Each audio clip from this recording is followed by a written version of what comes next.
So, ayan, nakauwi na tayo sa backyard natin. Yan, mga nakuha natin na kiti-kiti. Lilinisan natin yan. Yan.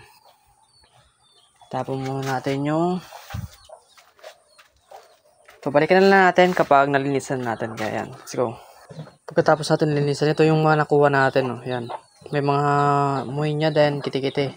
Kaya pakain na natin sa isda natin. Busog na naman. Lalo yung mga juvenile natin. Yan o. Nalinisan natin yan. Ito mga male natin na GBT.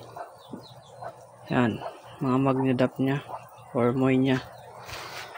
Buti yung kiti-kiti ngayon. Liliit pa. Bago pa. Kaya pipino pa. Yan, dito tayo magpakain sa aquarium kasi sa RepTab medyo mahirap dun magpakain kasi yan ang Camelanus worm.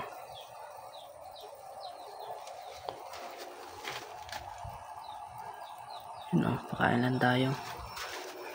Dito sa mga ginugroom natin, huwag kalimutan yung mga ginugroom. Ganyan lang tayo magpakain kapag tapos natin maglinis.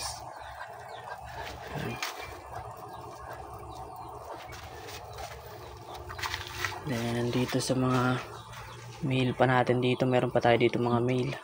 Yun o. Dito sa pool gold, mga breeder. Then sa golden zebra, huwag natin yung kakalimutan syempre. Yun o. Sa GBT, mga juvie yan. Buti may sumamang magnadap niya. Hormoy niya yan o. Food trip na naman yung mga breeder natin. Sabay deworm tayo mga bukas. Pag wala na nakuha tayo ng live foods, magdi-deworm na tayo.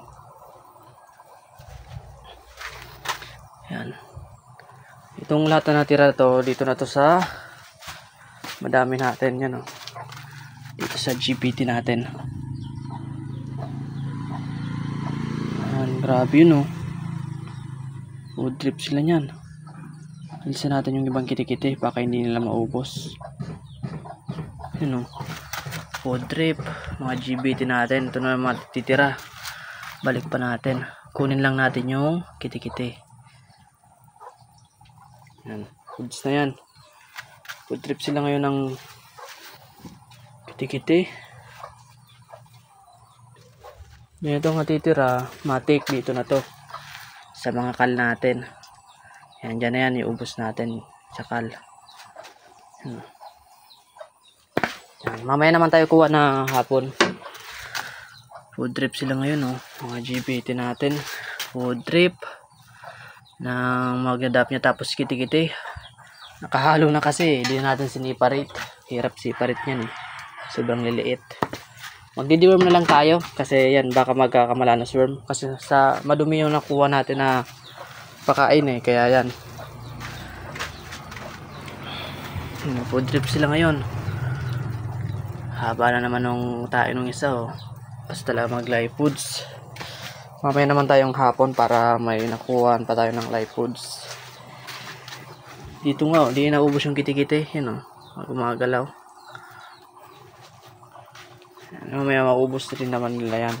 Pabayaan na lang natin. Yan. Kaya yan, sa bagsak muna. Kamal man.